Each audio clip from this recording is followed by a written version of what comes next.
Vamos a mostrar en este video tutorial cómo funcionan las actividades y los recursos dentro de una aula virtual de curso, y para ello pues es bueno identificar qué tipos de actividades y qué tipo de recursos se pueden utilizar en un aula Moodle y en la versión en la que la está manejando la Universidad Abierta a Distancia Virtual. Para ello es importante reconocerlos. Vamos directamente a donde dice activar la edición y nos va a permitir ver dentro de la plataforma siempre que nosotros vayamos a cambiar o a diseñar una actividad nueva, porque aquí nos va a dar una plantilla donde está vacío. Por ejemplo, vamos al caso de una semana, ¿sí? Nos dice por ejemplo la sesión de tutoría 2. Recordemos visualmente que cuando nosotros activamos la edición, que aparecen precisamente estos iconos que antes no aparecían, que era editar.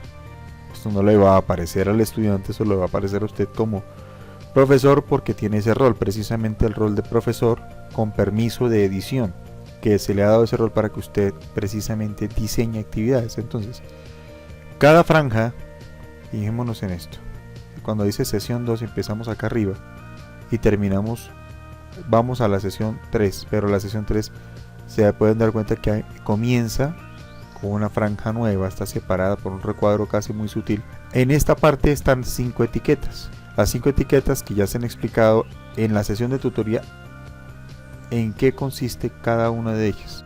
Cuando estos objetos ya están creados, yo tengo la opción de editarlos y puedo, o bien en la sesión, que algunos profesores toman la decisión de decir, bueno, yo esta sesión la voy a ocultar, la oculto. O si yo quiero que mis estudiantes sigan viendo esa sesión, simplemente la dejo visible. Entonces aquí aparece, fíjense que aparece ocultar o dejar ver la sesión. Y al final, cada sesión siempre, cada sección siempre tiene este componente que dice añadir una actividad o un recurso. Y cuando yo cliqueo o habilito esta parte, inmediatamente me diferencia el listado tanto de actividades o recursos que yo tengo. Entonces vamos a explicar. Una actividad implica un proceso, implica un conjunto de acciones que buscan un fin. En eso se distingue una actividad. ¿Qué tenemos dentro de las actividades habilitadas hasta el momento de nuestra plataforma? Tenemos actividad de base de datos. Fíjense que cuando yo selecciono una de ellas, aquí me va a describir puntualmente en qué consiste. Una base de datos, por ejemplo, yo puedo crear mi base de datos, y eso más adelante lo vamos a ver. Una base de datos de archivos, de consulta, que son míos. Yo puedo utilizar una asignatura X, puedo utilizar una serie de documentos, diapositivas, PDFs, que yo necesito para esa asignatura. Y que para ponerme a utilizarle o migrarlo, ponerlo ahí directamente, lo que hago es simplemente seleccionarlo. Tengo el chat de tutoría que ya se ha explicado para qué funciona y está habilitado automáticamente. Si yo tengo un chat habilitado, lo mejor es que yo utilice ese chat que tengo habilitado. Ese chat es para comunicación, como cualquier red social, usted utiliza el chat para comunicarse. O inclusive dentro de un correo usted puede utilizar el chat, usted lo conoce muy bien. Esta actividad de consulta son encuestas pequeñas. Esas encuestas pequeñas que usted diseñe, por ejemplo, para tantear el conocimiento de sus estudiantes en un concepto específico. Por decir, ¿cuánto cree usted que puede beneficiarle, por ejemplo, un tema de actualidad, beneficiarle el cambio de gobierno a nuestro país en términos económicos? Y pone una escala mínima, en gran medida o en un alto porcentaje, un medio porcentaje, un mínimo porcentaje. Usted pone una escala, esas preguntas que usted diseña para que usted pueda crear consultas rápidas. Los cuestionarios, más adelante se les va a explicar a ustedes cómo crear sus propios cuestionarios, y esos cuestionarios le permiten a usted crear actividades para evaluar conocimientos, sobre todo conocimientos y competencias de carácter cognitivo. Las encuestas, al final usted va a encontrar, por ejemplo, en este curso, en la sección de evaluación de desempeño final, usted encuentra un ejemplo de encuesta, ¿sí?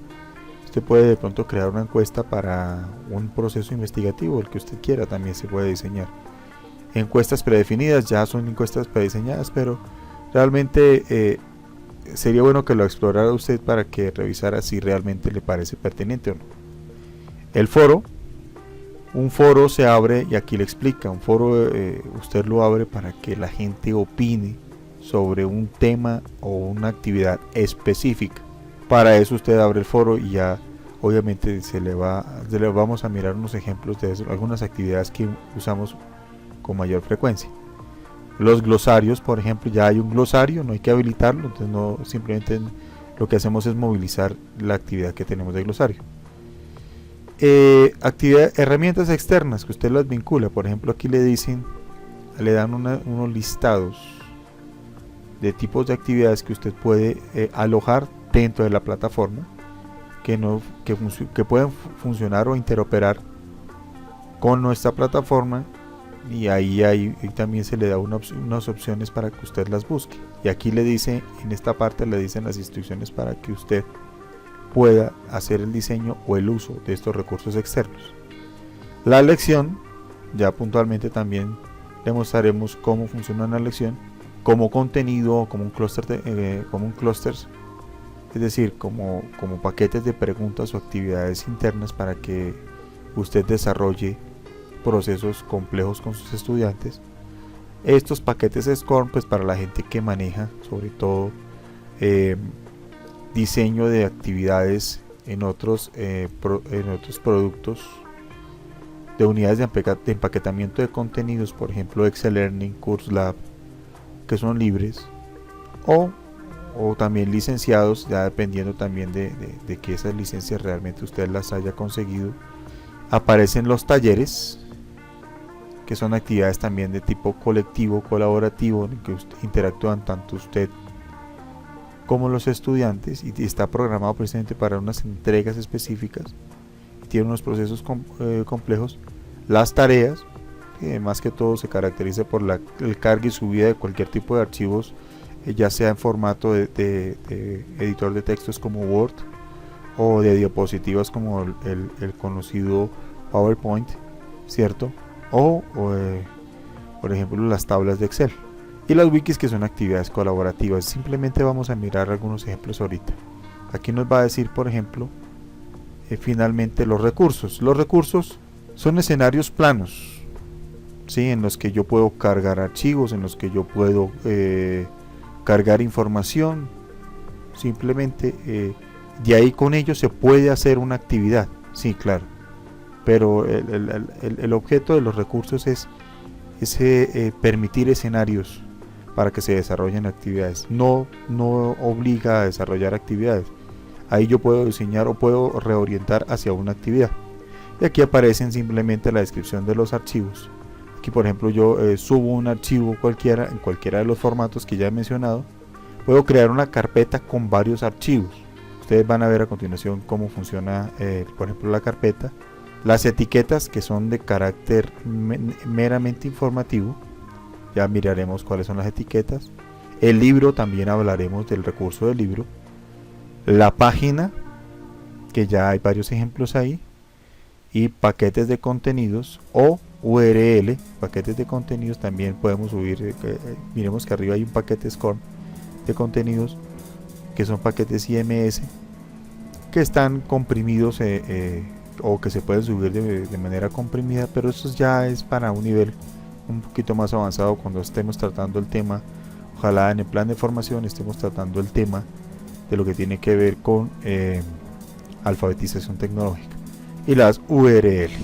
Bien, ok, simplemente para mencionar dónde se encuentran. Recordemos entonces que en cada uno de los módulos aparecen, fíjense donde dice seleccionar, agregar una actividad, aparecen las actividades y los recursos, simplemente para que ustedes sepan dónde podemos seleccionarlos.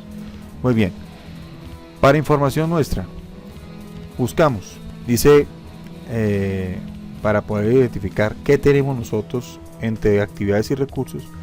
No siempre la plataforma nos va a decir qué tiene disponible en actividades y recursos. Entonces yo lo busco acá. Aquí cuando yo doy activar edición me dice agregar un bloque. Lo busco en actividades e inmediatamente me aparece el bloque de actividades, lo que yo ya tengo definido en el curso. Aquí nos categoriza cada uno de los tipos de actividades que yo ya tengo definido, ¿sí? ¿Esto para qué? Para una búsqueda más rápida. Por eso no lo pone por defecto, es decir, no lo pone automáticamente. Yo lo puedo poner de manera voluntaria, de manera que lo pueda manejar a mi conveniencia. Si yo quiero que la búsqueda de cada uno de los elementos sea más fácil, por ejemplo, yo digo actividades que ya tengo dentro de este curso, ¿cierto? Inclusive puedo desactivar aquí la edición y ya no necesito. Caso tal para poder gestionarla, yo digo cuántos chats tengo y aquí me aparece, cuando yo le doy clic, ¿cierto? Aparece el chat de tutoría de curso y lo abro y me habilita inmediatamente el chat o el recurso, o mejor, sí, la actividad que yo tengo. Bien, y ya sabemos cómo funciona, entrar a la sala, todo esto. Bien, nos devolvemos nuevamente y seguimos buscando qué otras actividades tenemos. Por ejemplo, los cuestionarios. Como ya hemos hablado, los cuestionarios que nos permiten evaluar conocimientos, evaluar competencias de carácter cognitivo, ¿sí? Me da nuevamente en dónde está y me dice sesión 1. Aquí puedo encontrar el tipo de actividad de cuestionario con el que yo puedo evaluar precisamente competencias. Me devuelvo a la página principal y vamos a mirar simplemente en la práctica cómo funciona, por ejemplo, una actividad, ¿no? Vamos a seleccionar, bueno, aquí aparecen recursos. Recursos tenemos varios, ¿sí? Fijémonos, tenemos archivos, ¿cierto? Tenemos agenda de aprendizaje, tenemos página, tenemos carpeta, tenemos URL, ¿verdad? Tenemos archivos, tenemos el libro, es decir, hay varias actividades ahí. Más adelante iremos explicando cómo se van diseñando.